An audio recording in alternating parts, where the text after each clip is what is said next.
Ken said, "Becky, I really liked what we did on Tuesday night. I understand that this was a surprise to you, but you did well and did a great job." I winced at his words. "I am sure you understand that it will not end here," he paused. "I want more. So that you do not get nervous, I will explain exactly what I want. I want intimacy with you, not just pleasure." I expected something like this, but I was still shocked. "Ken, that will never happen." "Wait, Becky, let me finish. I want one night a week for 2 months. I know you are worried about cheating on your husband, but he will never know.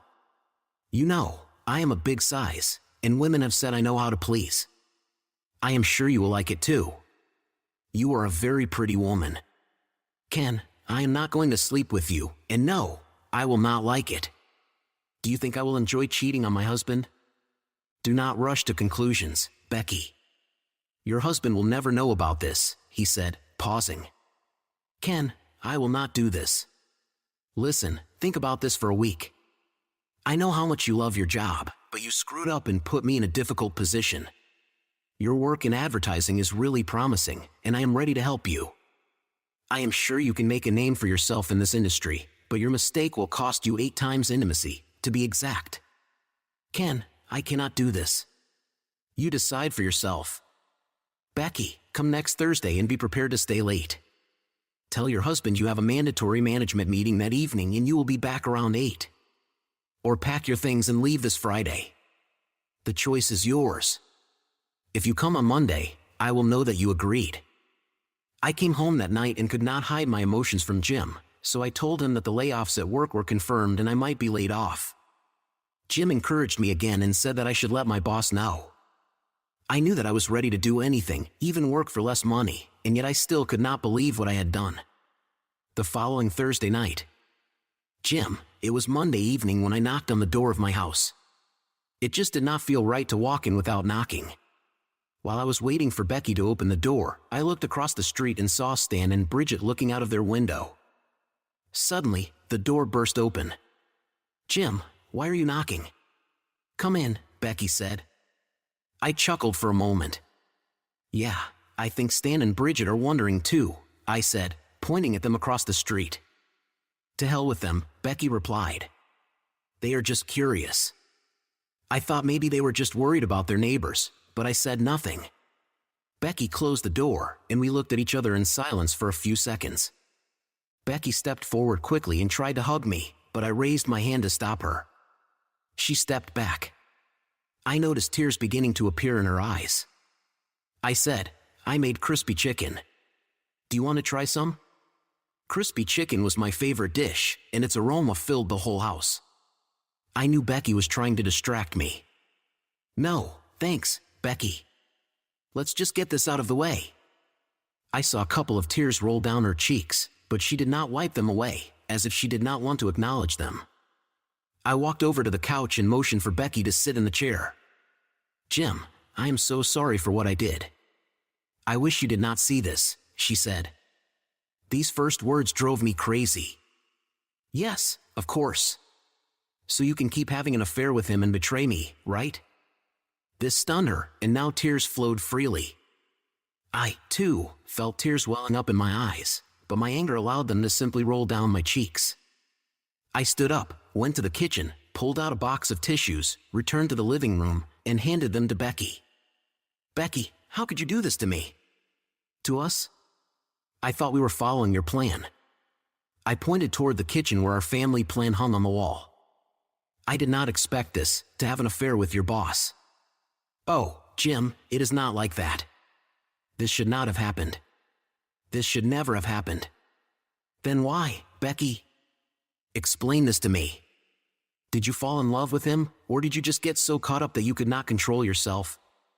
It seemed Becky realized the moment of truth had arrived.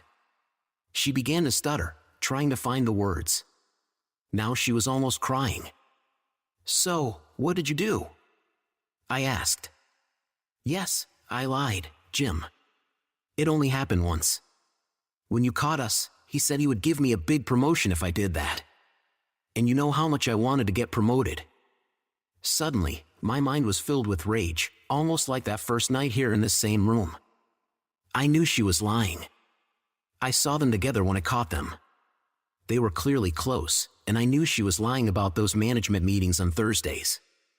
Becky, do you think I am so stupid that I cannot put two and two together? I shouted with venom in my voice. No, Jim, please believe me. You have to believe me, and this will never happen again, she sobbed. Please, I am so sorry. I need you to forgive me so we can make things right. So we can get back to our plan, your plan. I looked at her and said, to hell with your plan, Becky. I got up. I came here to hear the truth, and you are trying to feed me nonsense. I am leaving your plan. I am disappearing from your life. Find yourself someone else for your plan. I headed toward the door. Becky rushed toward me, but I pushed her away hard enough to make her fall.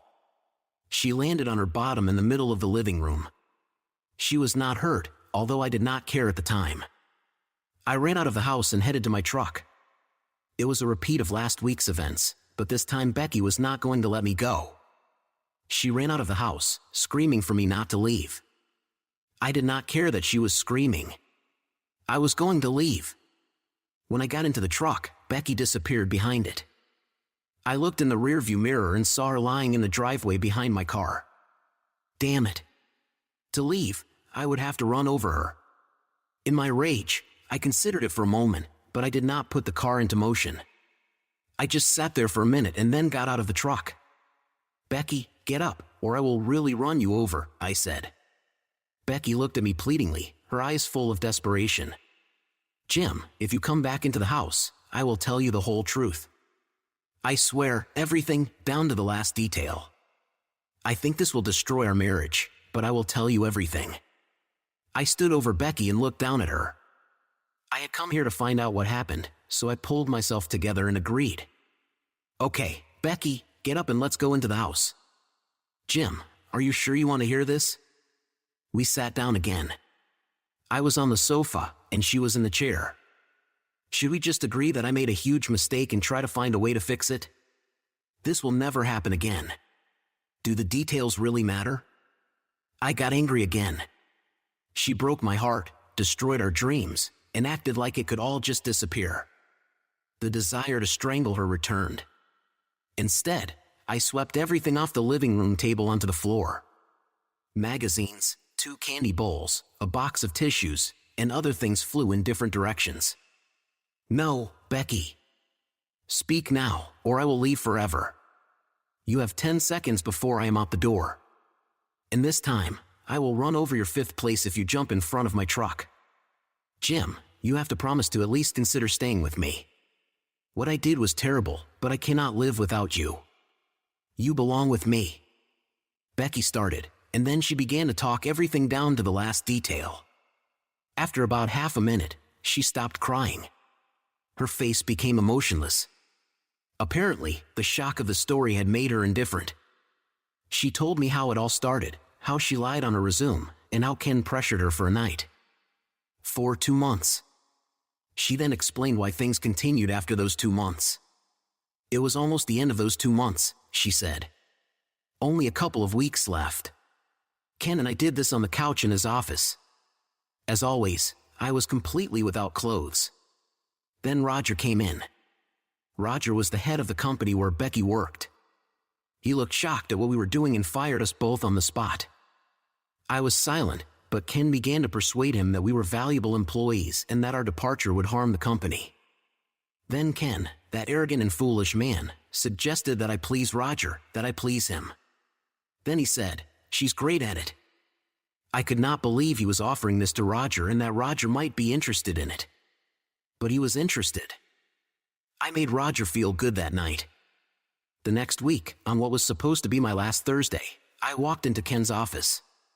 Ken and Roger were sitting at his table.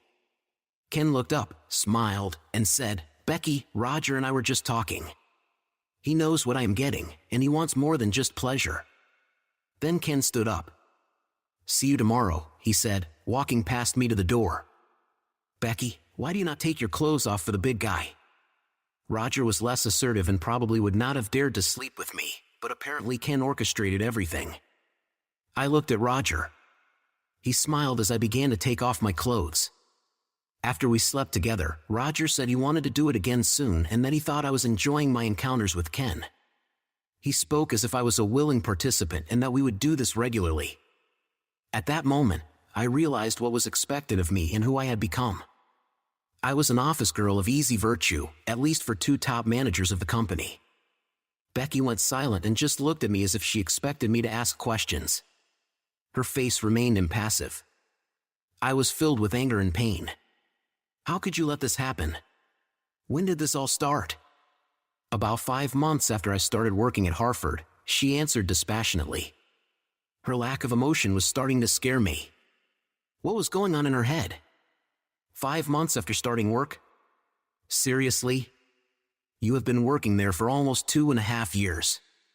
Have you been sleeping with one or the other of these men once a week for the last 2 years? That means you have been with someone other than me more than 100 times during our marriage. This figure stunned me. I thought Becky would really realize the extent of her mistakes and would snap out of it. But this did not happen. She looked at me, still emotionless, and said, "Yes, I guess." Becky's actions were inappropriate for the situation. At first, she was upset and almost could not control herself. Now she acted like a robot, as if something inside her was broken. I was shocked, too. I am shocked that my wife really turned out to be an office girl of easy virtue. Damn, Becky. I cannot believe you could do this. I was interrupted by a loud knock on the door. Becky acted like she did not hear, and I just sat there. I did not know who it was but thought, let them go. Then the knocking was repeated, much louder and more insistent. Oklahoma City Police. Open the door! Came a loud, angry voice from the other side of the door. Crap. Stan and Bridget had called the police. Perhaps they could be understood. Becky lying under my truck must have looked pretty crazy. I opened the door. We received a call about disturbances. In this house? May we come in? There is no disturbance here, officer. I noticed how he glanced over my shoulder and saw my zombified wife sitting on the sofa. She was staring into space. Then I noticed things scattered all over the living room floor. Everything looked a mess. Is this your wife, sir? We would like to talk to her. I let them in, and after we introduced ourselves, I went into the kitchen to speak privately with one of the officers. The other stayed with Becky in the living room.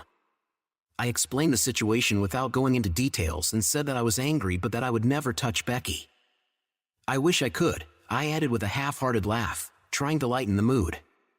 The officer just looked at me over the notepad where he was taking notes and did not smile. We walked back into the living room. I looked at Becky. She talked to the officer and seemed to come to her senses a little. I noticed that a sad look appeared in her eyes again, and tears began to flow down her cheeks. Sir, ma'am, we have no reason to arrest either of you, but this situation could be dangerous. We have seen situations like this get out of control often. Then he looked straight at me. Sir, I ask you to leave and not return here before tomorrow. Can you do that? A few minutes later, the officers watched as I got into my truck and drove away. I headed back to the hotel. I needed to take Max for a walk. Becky called about half an hour after I was taken away from my own house. Sadness was clear in her voice again. Jim, I am sorry you had to listen to all of this. I am sorry for everything that happened. Everything got out of control. We need to finish our conversation. Can you come in the morning? No, Becky. I have work. Do you have work, too? Are you going to quit? I do not know, Jim. I do not know what to do. Quit. Do you promise to come back if I quit? Becky, do not do anything hasty. We need time. I need time to think about everything. I thought that I needed to get away from this situation as quickly as possible. I wondered how quickly I could finalize my divorce, but something did not seem right. Becky, we can talk in a few days. I need time to think it over. Jim, please do not let this be the end for us. Do me one favor, do not sleep with them anymore. We will talk later. Becky wrote to me every evening, begging me to come home and telling me she loved me. On Thursday evening, she wrote that there was no management meeting. I realized she was trying to say that she did not sleep with her boss anymore. I wondered how much pressure she was under and how she resisted. I responded, thanking her for letting me know and telling her that I was heading to Kansas City to visit family over the weekend. She replied that she hoped we could talk again that weekend. I said, "It is too early." I never saw my lawyer Bob again. I do not know what was holding me back, but I had an uneasy feeling. I knew there was more to the story, and I needed to find out. Besides divorcing Becky, I wanted to find a way to get back at Ken and Roger. I had not yet decided whether it would be a physical confrontation or something else, but I knew that they would get what they deserved before the end of this story. I texted my mom that we were coming over for the weekend, and she was not surprised when only Max and I showed up. "How are you guys doing?" Mom asked when we entered the house. "It could be better, Mom, but we are holding on," I replied. Dad sat in his chair and watched the evening baseball game. I noticed it was not a Royals game. I think my mother did not tell him about my situation, and he still had no idea about anything. "I left your dinner in the oven. Now I will take it out and feed you," said my mother. I sat down at the table and began to help myself to the lasagna that she placed in front of me. "How are you and Becky doing, Jim?" Mom asked. I spoke to her mother this week, but she does not seem to know anything. "Jean did not mention that you were having any problems." "Well, we talked, but the police dispersed us before we could finish." I noticed the shock on my mom's face and quickly added, "No, I did not hit Becky." After that, I explained what had happened, although I did not mention that Becky was involved with her boss's boss. I heard the front door open and Kyle's voice calling out to Dad. "Jimbo!" Kyle said loudly, entering the kitchen. "Glad you are here. I need a drinking buddy today.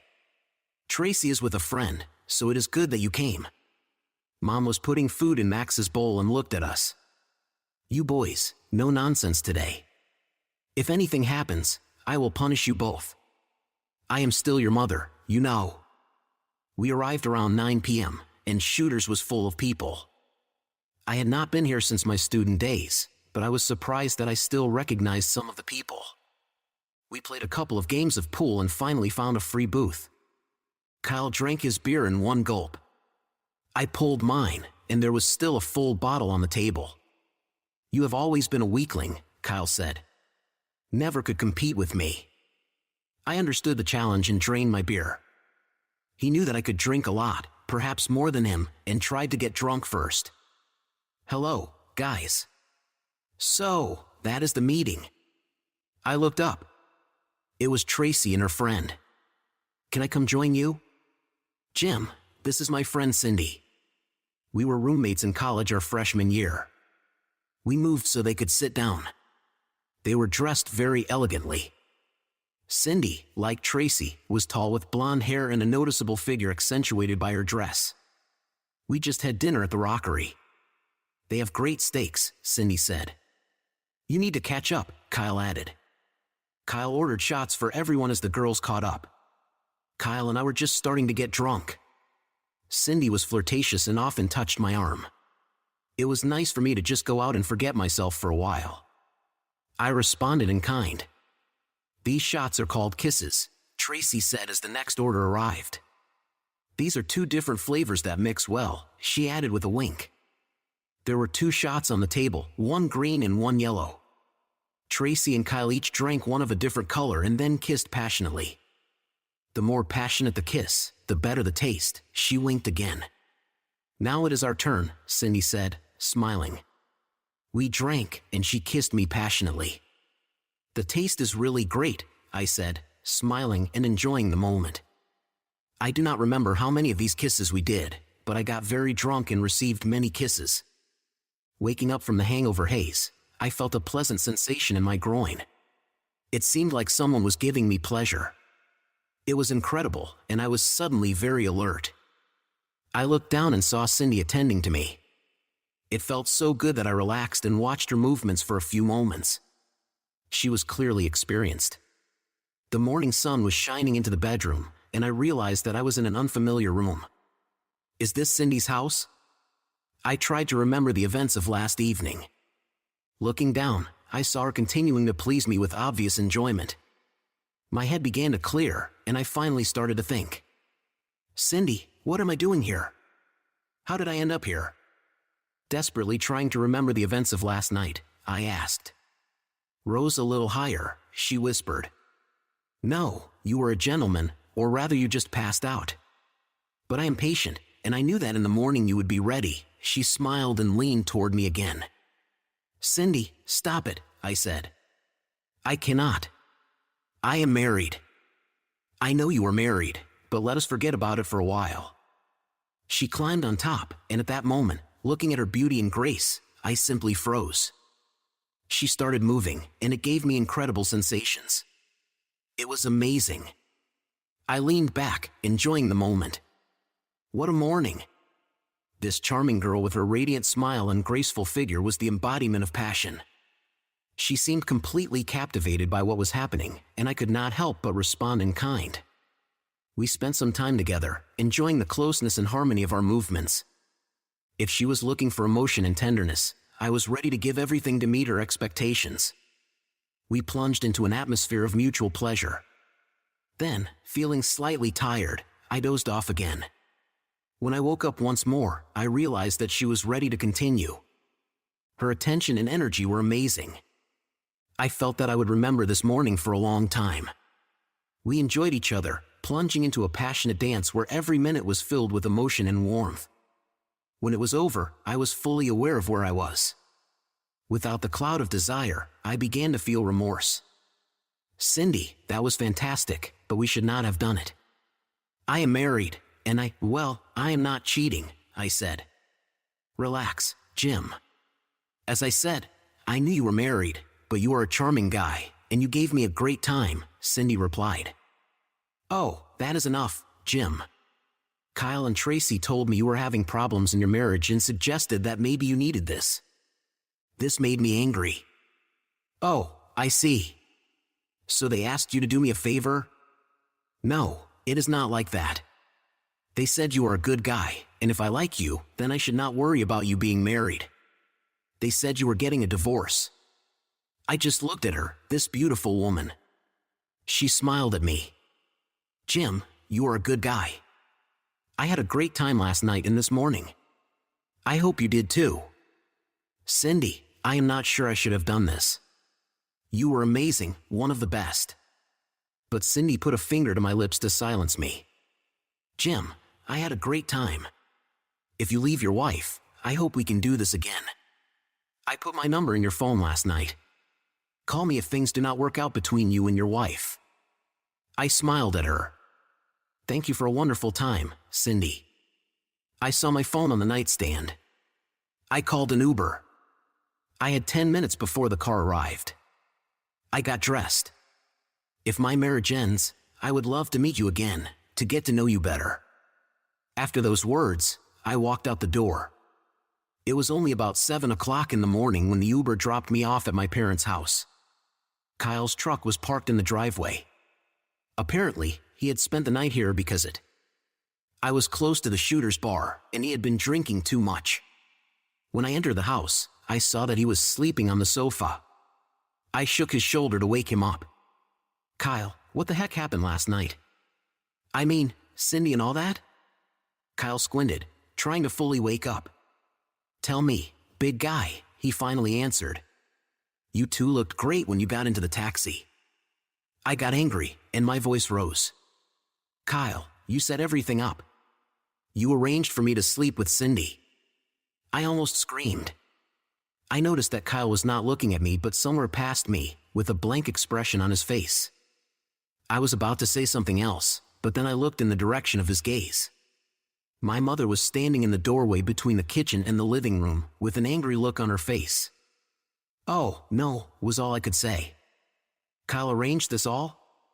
Mom, I do not know where he found this Cindy, but she was amazing and very proactive, and I was drunk. Mom and I were sitting at the kitchen table, drinking strong coffee, which I badly needed. Mom saw that I was upset and embarrassed.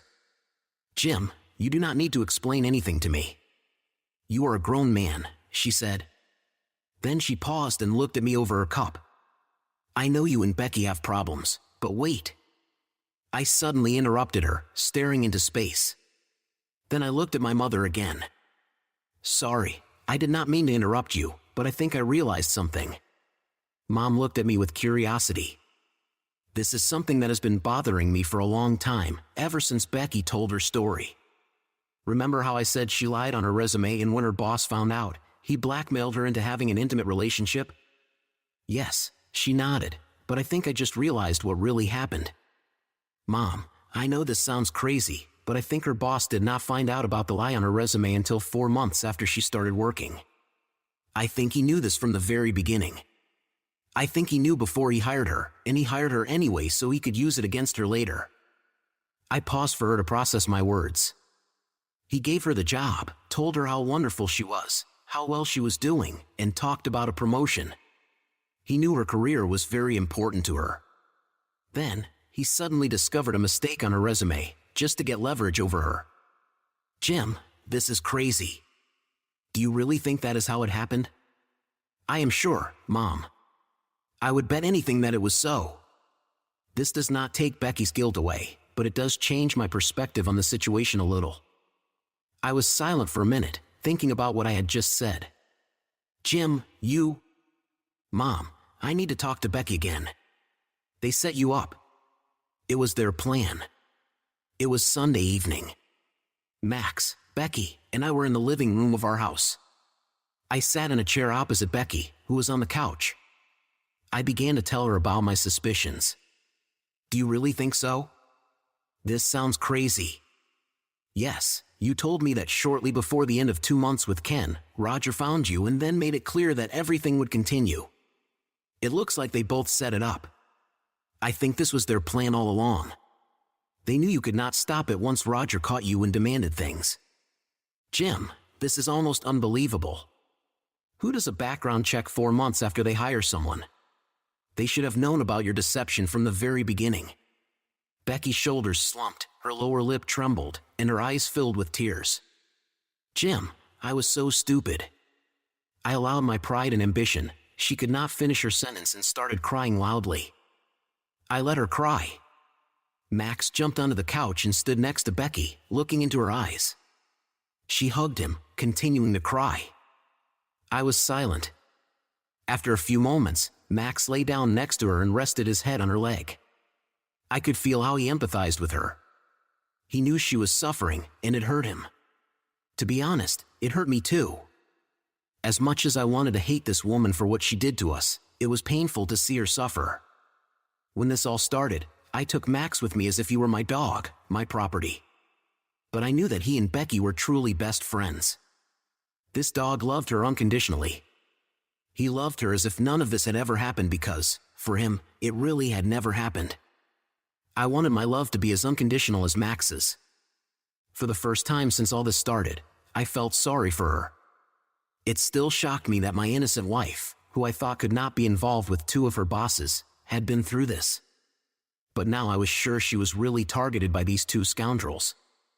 Suddenly, my path forward with Becky was not so clear anymore. But I knew I would get my revenge on those 2 idiots. Well, I will not have to deal with them anymore. Jim, I quit last Friday. Last week, Ken brought up our management meetings again, and I knew it would never happen again. So, on Friday, I came and quit. Becky was already sobbing out loud. Please, Jim, do not leave me. I know you probably hate me now, but I need you. Please do not leave me. Okay, Becky. I do not know what will happen to us in the long term, but tomorrow I will come back here and sleep in the guest room. We need to figure out how to get revenge on those 2. We can go see my lawyer next week and see if he thinks we can sue. Becky's eyes lit up, and she looked straight at me. Oh my God, Jim, are you serious? Thank you. I promise to make amends. You will not regret me coming back. Becky smiled. I did not say I would be back forever, but I will come back and try to figure everything out. Jim, can Max stay with me tonight? I missed you both so much. I stood up and walked over to Becky. Leaning over, I kissed the top of her head, then bent down and scratched Max behind the ears. See you tomorrow evening. Oh my God, Jim was returning. It was late Monday, and I was delighted. I had already cleaned the house and went to the store. The roast was in the oven. I also got my hair cut and my nails done. It felt like I was getting ready for our first date. I know, he said, it might not be for long, but I did not want to think about it. Jim might have been upset, but I was hopeful. I thought about all my preparations, but I did not care. I wanted him to understand how important this day was to me. I planned to start unobtrusively. I would let him sort things out, but I would make sure he had a bottle of Fat Tire. He had recently said it was his new favorite beer. Next, I wanted to make sure dinner included all of his favorite foods. Then, I wanted him to know that I still loved him. I prayed that he would not reject me. I did not know if I could fix everything. Jim was a traditional man. When we got married, he said he did not care if I worked. He wanted to take care of me and have children as soon as possible. Then, I wanted to build a career before we had children. Now, all I wanted was Jim back. I still saw our common future together with our children. Jim was the man I wanted by my side, a provider, a protector, and a good partner. But I had ruined everything because I wanted to get everything at once and was willing to lie to get it. Now, I did not have a job, and I was not sure if I still had a husband. But I had one trump card. I had a new plan. That evening, Jim knew that I had done everything to please him, but he did not show it. At dinner, Jim said, "We have an appointment with my lawyer." Jim, I did not know you had a lawyer. I felt tears fill my eyes, realizing why he might need one. Becky, I did meet with him about us, but if we contact him about the lawsuit, he said he cannot represent me in the divorce case. I did not know what to say. I just looked at Jim, feeling tears rolling down my cheeks. Becky, please, let us tackle one issue at a time. We will talk to the lawyer tomorrow, and then you and I can talk things over. I wiped my tears. I did not want this evening to become difficult, so I tried to smile. We are having strawberry cake for dessert, I said. White sponge cake with liquid strawberry jelly soaked into the cake layer, topped with a light vanilla glaze. This was another one of Jim's favorite desserts. I did not care that my intentions were obvious. All that mattered was that he seemed to enjoy the cake. Becky, thank you for a great dinner and company. I have to go to my room. I have to get up early tomorrow. He got up from the table. I jumped up. Jim, why didn't you go to our room? I have new lingerie. I think you will like it, and then you can enjoy me. Becky, that is not why I came back, and I do not think it is a good idea. But maybe if there was a desk there, I would bend you over it. The insult was so unusual for Jim. I was so shocked that I felt like I had been physically hit. I could hardly speak. Jim, please do not say such things. Tears rolled down my cheeks again. We stood and looked at each other for a while. Becky, I am sorry for those words. It was cruel. Then he turned around and went upstairs to the room he now called his own. God, I hurt this man terribly. I went to our bedroom alone. It was good to see you again, Bob. A couple of weeks had passed since our first meeting when we discussed my situation and possible divorce. This is my wife, Becky, I said. Nice to meet you, Becky, Bob said and shook her hand.